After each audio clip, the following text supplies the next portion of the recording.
allez suivre Kinactu Télévision. Mesdames et messieurs, bienvenue à cette session d'information à la une de l'actualité. Ce mercredi 27 novembre à Kalemi, dans les Tanganyika, s'est ouverte la 11e conférence des gouverneurs de province. Désormais, les gestionnaires des provinces seront évalués en fonction du nombre des investissements réalisés. Révision de la Constitution, Félix Tshisekedi accusé par l'opposition de viser un 3e mandat. Démarrage de la Coupe d'Afrique des Nations handball dames ce mercredi 27 novembre à Kinshasa, au gymnase jumelé du Stade des Martyrs de la Pentecôte.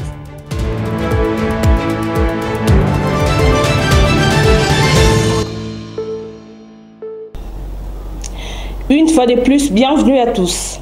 Renforcer la gouvernance dans le province pour assurer la cohésion communautaire, facteur clé de la réussite du programme de développement local des 145 territoires et les thèmes retenus pour cette 11e conférence des gouverneurs de province à Kalemi, dans la province du Tanganyika. Ouvert ce mercredi 27 novembre par le chef de l'État Félix-Antoine Tshisekedi, qui a annoncé aux gestionnaires des provinces que désormais, ils seront évalués sur le nombre des investissements réalisés et sur la capacité de résolution des conflits entre les communautés. Suivez.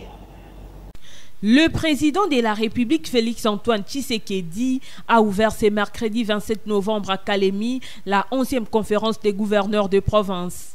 Il a épinglé les facteurs qui freinent les développements de province, entre autres les tensions entre le premier citoyen des provinces et les assemblées provinciales, la gestion opaque des ressources et une allocation inadéquate de budget d'investissement, ainsi que le manque de main-d'œuvre qualifiée. Le développement de nos provinces est entravé par plusieurs défis que nous ne pouvons plus ignorer. Parmi eux, l'absence de cohésion institutionnelle entre les gouverneurs et les assemblées provinciales qui limite l'efficacité de notre action sur le terrain.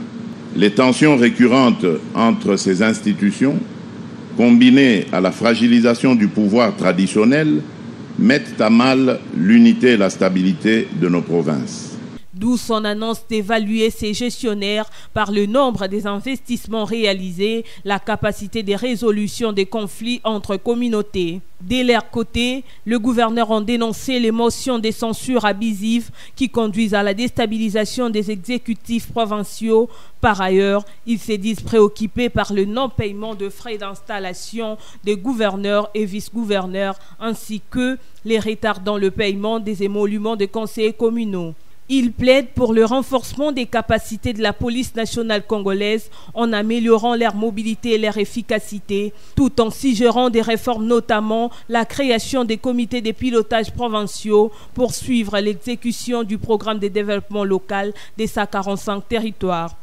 Le collectif de gouverneurs de province relève le non-paiement des frais d'installation des gouverneurs et vice-gouverneurs de province, le non-paiement des émoluments des conseillers communaux, le non-paiement de la rétrocession due aux institutions provinciales permettant de payer les émoluments des membres du gouvernement, mais également ceux des honorables députés provinciaux.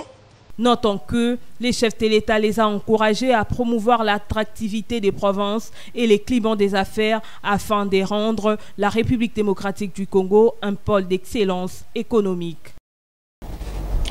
Dans la même lignée, lors de ces lancements, le gouverneur de province, tous à l'unanimité, ont exprimé leur soutien au projet des changements de la Constitution porté par le chef de l'État Félix-Antoine Tshisekedi.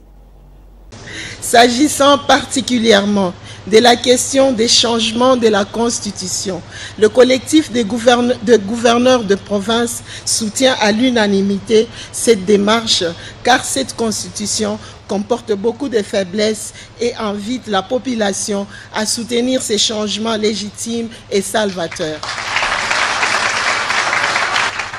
Pour terminer, nous ferons nôtre les résolutions issues des présentes assises et prenons l'engagement de veiller à leur exécution dans le but de concourir au bien-être de nos administrés et au développement de notre beau pays, la République démocratique du Congo. Vous remercions de votre attention, Excellence, Monsieur le Président de la République, chef de l'État, nous vous présentons anticipativement nos vœux de bonheur, prospérité et longévité pour la nouvelle année 2025 qui s'annonce prometteuse. Que le Seigneur Dieu Tout-Puissant bénisse la République démocratique du Congo et son président. Sachez que lors d'un meeting tenu à Kalemi, dans la province du Tanganyika, devant une foule exceptionnelle, le chef de l'État Félix-Antoine Tshisekedi a souligné l'importance du libre débat sur la révision de la Constitution en République démocratique du Congo. Il a déclaré par ailleurs que le peuple congolais, en tant que souverain, doit avoir la liberté de réfléchir et de prendre une décision éclairée sur les sujets. Et notre peuple, sa force, c'est qu'il est à majorité, à grande majorité composé de jeunes. Et donc, notre priorité, c'est la jeunesse. Ça, c'est le premier engagement, celui de donner des emplois, des millions d'emplois à notre jeunesse.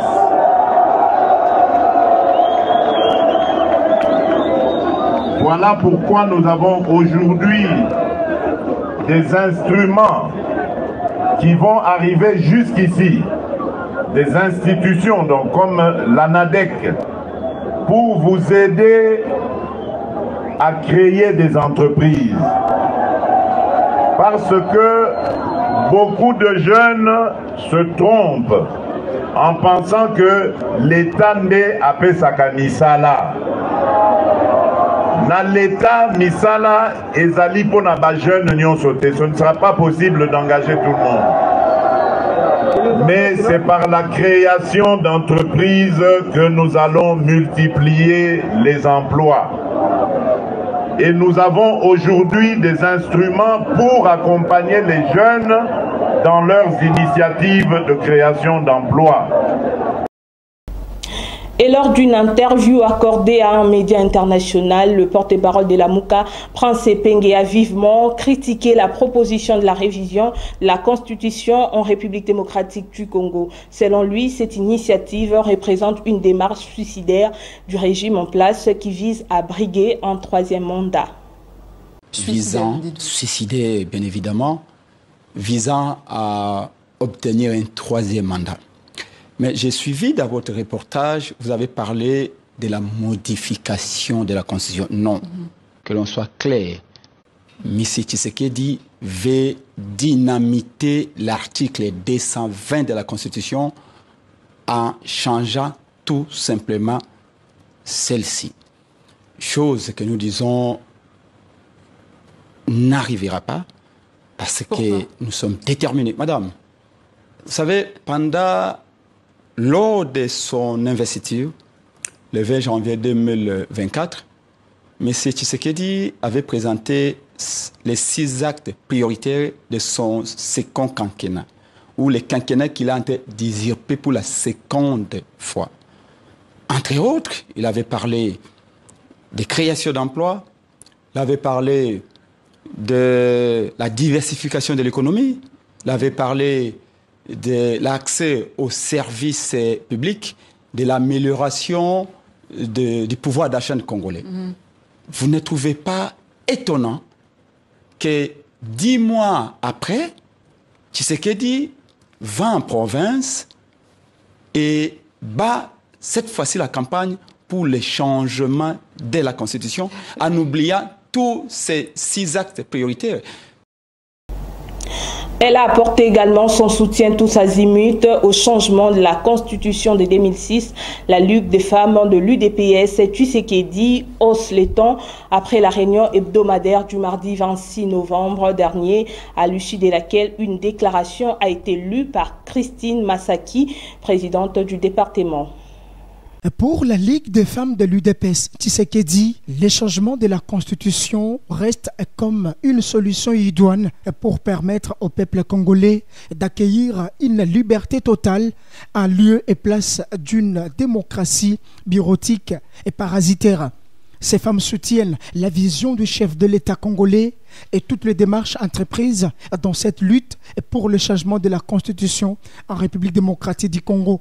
Dans leur communication également, la Ligue des femmes de l'UDPS Tshisekedi a loué la bravoure du chef de l'État et les efforts consentis qu'il manifeste pour que la nouvelle constitution soit à la hauteur de l'intérêt du peuple congolais et que tout le monde doit être derrière le président de la République démocratique du Congo, surtout toutes les femmes, à rester unies pour barrer la route à toutes sortes de l'opposition. Tout à fait autre chose dans ce journal, en dehors de nos frontières. Vous le savez certainement que la première ministre Judith Suminwa Tuluka séjourne depuis dimanche dernier au Maroc pour participer à la 16e édition du Forum MEDES.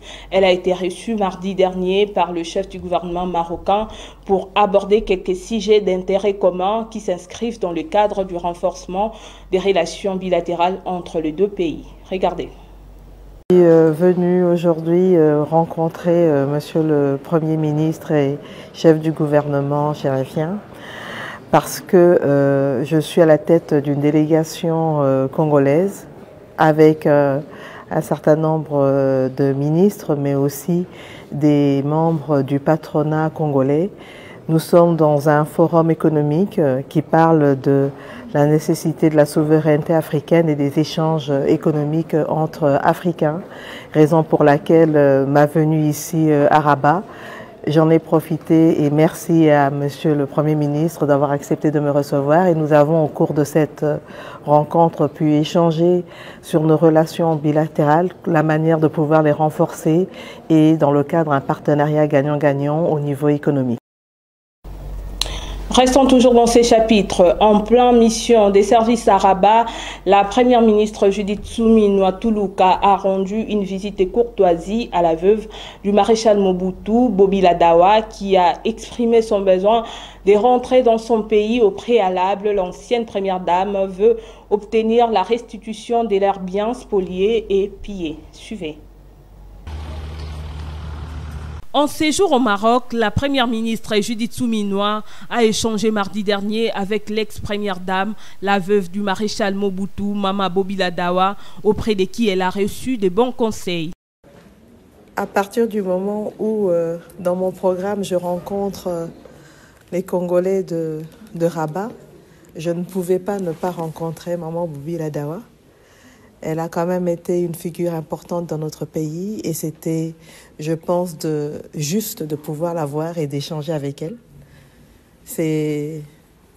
Elle a porté les couleurs de notre pays, elle continue d'ailleurs à les porter. Vous voyez, hein, maman est là dans sa tenue congolaise, en pagne, etc. Et je pense que c'était important de pouvoir la rencontrer, d'échanger avec elle. Elle m'a donné des bons conseils en tant que maman. Et je pense que pour moi, c'était l'essentiel. À son tour, Mama Bobila Dawa a exprimé sa joie pour la nomination de la chef du gouvernement et son besoin de rentrer en République démocratique du Congo, qui nécessite également la restitution des biens spoliés après les départs de Mobutu du pouvoir.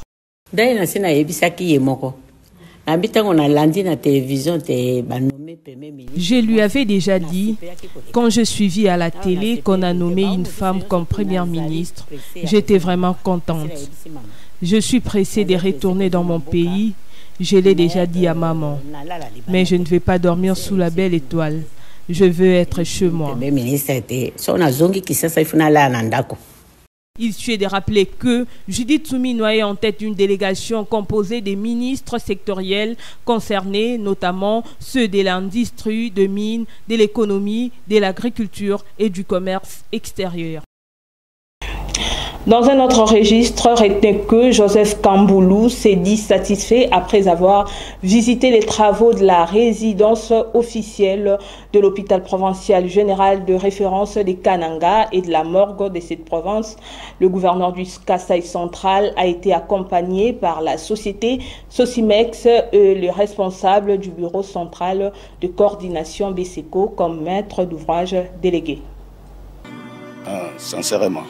Et cela avec toute droiture que l'entreprise Sosimex continue sur le même élan pour nous rendre les autres ouvrages dans les délais convenus. D'une province à une autre, dans l'optique d'améliorer la desserte en électricité à Matadi, dans la province du Congo central, une délégation de la direction générale de la SNEL a échangé mardi dernier avec le vice-gouverneur Prosper Ntela. Leurs discussions ont tourné autour des différents travaux pour sécuriser la fourniture de l'énergie électrique pendant cette période de festivités. Suivez. Lui faire part des actions que nous comptons mener pour sécuriser la fourniture de l'énergie électrique pendant les fêtes de fin d'année et aussi pendant la Coupe d'Afrique des Nations en janvier.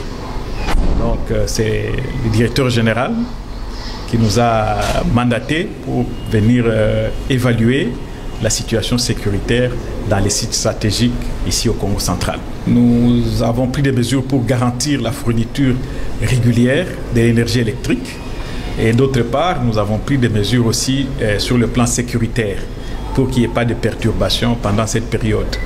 Nous sommes satisfaits de l'entretien que nous venons d'avoir et des garanties d'accompagnement que nous a donné l'autorité provinciale. Nous assurons notre clientèle de Matadi, en particulier, en général du Congo central, que la SNEL travaille pour améliorer la desserte de l'électricité. Vous verrez des Kazangulu à Boma, nous n'avons plus de poches noires dues aux avaries transformateurs. On a remplacé tous les transforts qui étaient avariés. Sachez que le cardinal Fridolin Ambongo séjourne à Kigali où il participe du 25 au 28 novembre à la réunion du comité permanent du symposium des évêques d'Afrique et Madagascar. L'archevêque de Kinshasa précise que l'Église catholique peut apporter un éclairage moral et spirituel sur les questions sociales et politiques, mais ne peut en aucun cas se substituer aux autorités publiques dans leurs responsabilités.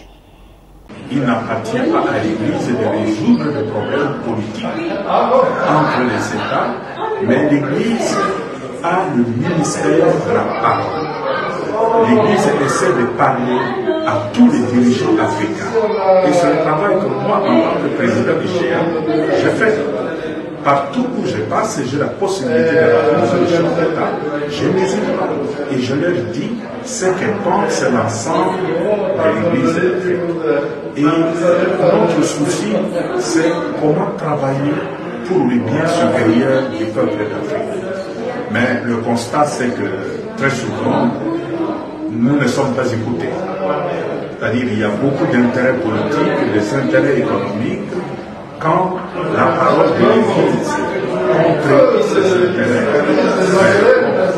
Nous faisons l'expérience de tout le prophète d'Israël qui prêche dans le désert.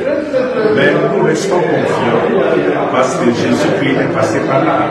Sa parole n'a pas été accueillie par tout le monde au même moment. Mais c'est que l'Église est en train de s'aimer en Afrique, dans la sous-région des Grands Lacs. Nous avons cette certitude de foi que cette œuvre finira par pousser et deviendra un grand arbre de paix sur lequel les oiseaux du ciel.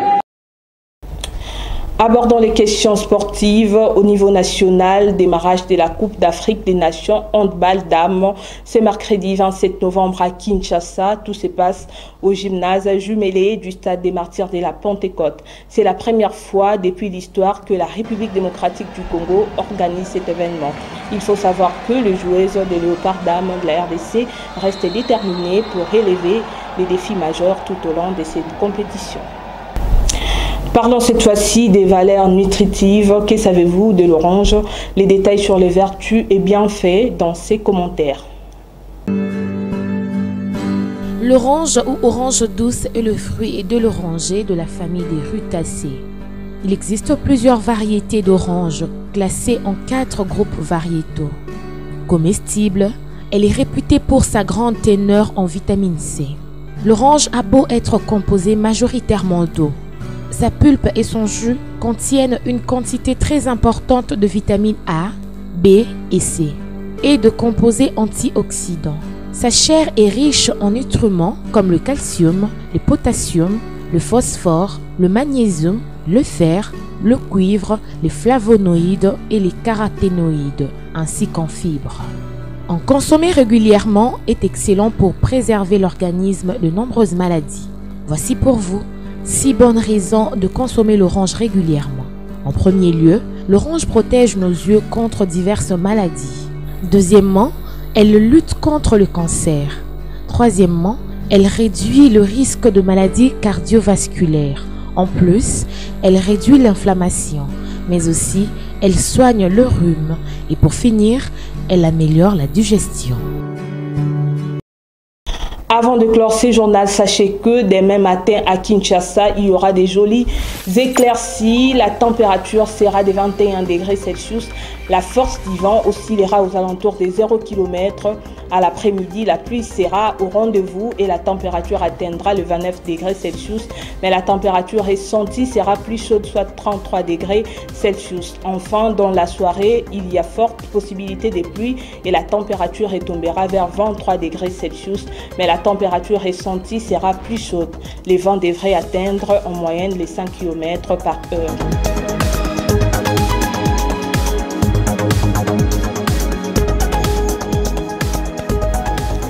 Ce journal touche à sa fin. Avant de nous quitter, place au rappel des titres. Ce mercredi 27 novembre à Kalemi, dans les Tanganyika, s'est ouverte la 11e conférence des gouverneurs de province. Désormais, les gestionnaires des provinces seront évalués en fonction du nombre des investissements réalisés. Révision de la Constitution, Félix Tshisekedi accusé par l'opposition de viser un 3e mandat. Démarrage de la Coupe d'Afrique des Nations handball dames ce mercredi 27 novembre à Kinshasa, au gymnase jumelé du Stade des Martyrs de la Pentecôte.